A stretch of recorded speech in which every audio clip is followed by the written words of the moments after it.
કૃષ્ણ જય દ્વારકાધીશ કેમ છો બધાય તો ભાઈ મજામાં જશો અને અત્યારના વાગી ગયા છે 5 ને આપણે પાછું પાણી ચાલુ કરી દીધું છે ચોથું હાલે છે તમને આગળ તો મેં બતાવ્યું છે ને આપણા ઘઉંનું બી હે ને ઘણા પૂછતા હતા કે ક્યાં ઘઉં છે તો આપણા ઘઉં છે 496 ઘઉં છે અને વાવવામાં એક ખાતર નાખ્યું હતું 12 32 16 એ એક જ ખાતર નાખ્યું છે આપણે બાકી પછીનું કાંઈ ખાતર બાતર કાંઈ હે નહીં દવા બવા કાંઈ હે નહીં એકદમ કેમિકલ વગરનું બધું છે અને થયા છે આપણે 1 મહિનો ને 19 દિવસના થયા છે ઘઉં આપણે અને બીજા નંબરમાં હે ને આપણે પહેલું વાવી અને એમને પારી ધોરિયા કરી લીધા હતા ને તો વરસાદ આવી ગયો છે તે બધો હે ને ઘઉં વરસાદના પાણીએ ઉગી ગયા છે અને 2-3 પાણી પૂરા થઈ ગયા છે અને પાછું ચોથું પાણી આપણે ચાલુ કરેલું છે તો એક પારિયું પી ગયું છે ને બીજું પારિયું પીએ છે અને હજી 2 પારિયા બાકી છે આપણે અને મસ્ત મજાને 1 મહિનો ને ખાલી 19 દિવસના થયા છે તો બધે જો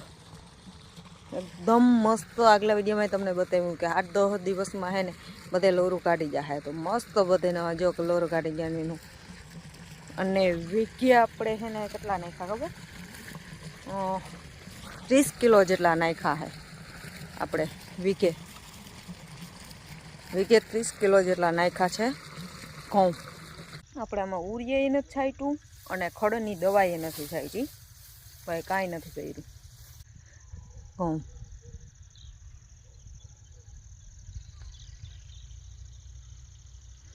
ખડ બધું હોય ને તો પછી શું કરે દવા મારવી જ પડે આ નહીં તો ફૂટે નહીં એટલે દવા મારે હે અને અમે હે ને નથી મારી કારણ કે આમાં કંઈ જરૂર જ નથી એટલી બધી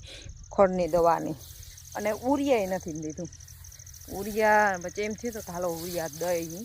પણ આખી ઉરિયાની કાંઈ એવી બધી જરૂર નથી મને હે ને આ પારિયામાં વધુ બીક હતી કારણ કે અહીંયા હે ને પાછળ ખાલી વધી જ જાય કારણ કે પાણી બધું ભરાય ને ત્યાં ઘઉં હે ને ફૂટ વધુ થાય અને વધી જાય છે પણ આજ વખતે હે ને વૈધા એટલા બધા નથી પાણી ભરાણું સાચું હે પણ વૈધા નથી એટલો ગ્રોથ નથી કર્યો જેટલો વારી ફેર મગફળી ઘઉં જીરું બધું હે ને અહીંયા બહુ થઈ જાય જ્યાં પાણી ને બધું ધોવાઈને જતું હોય ને ખાતર ને એમાં અને એનો એક જ હરખા હે જઈ લ્યો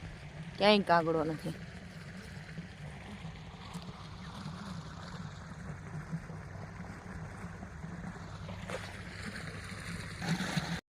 આપણી વાડીમાં જો અહીંથી કેવો મસ્ત બધો નજારો દેખાય છે અને વાડી ઘઉંનો ગ્રોથ જો ભાઈ એકદમ મસ્ત ફૂટું નીકળી ગયું બધા જોઈ લ્યો કાગડો નથી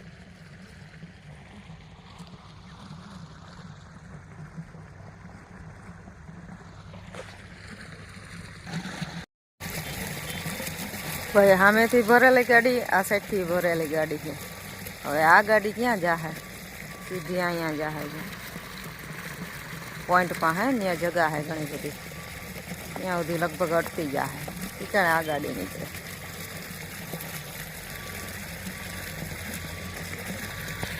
હું ખટાર આવતા ને તો એક્ટિવા લઈને જતી હોય ને છોકરાઓને સ્કૂલે મૂકવા તો એટલી બીક લાગે ને કે આગળ હે ને સહેજ ને એવી એવા લાગે ને તો કુટી પરવારી એક્ટિવા નમી જાય હું તો પહેલાં જ ઊભી રાખી દઉં જો ગઈ ને ત્યાં જ ગયો પોઈન્ટ પાસે જો ત્યાંથી હવે જ જગા જઈડી છે ઓલી ગાડી આમ ગઈ આ ગાડી આમ ગઈ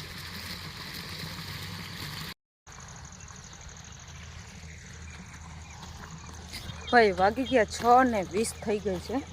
હવે રિયા ક્યારા છે 7 અડધી કલાકની છે એક પારી પીવાઈ લઈને એટલે હવે પછી આગલા કાલ સવારે ચાલુ કરશું આ પારિયાનો વારો છે કાલ સવારમાંથી સ્કૂલે છોકરાને મૂકે પહેલાં જ છે ને 8 વાગ્યાનું ચાલુ કરતા એટલે ફટાફટ 2 પારિયા પી જાય ને એટલે કામ નીકળી જાય નવરા જ ન થતા આમાંથી 2 પાણી કે ઉપર પગર થાકી જાય ને એમાં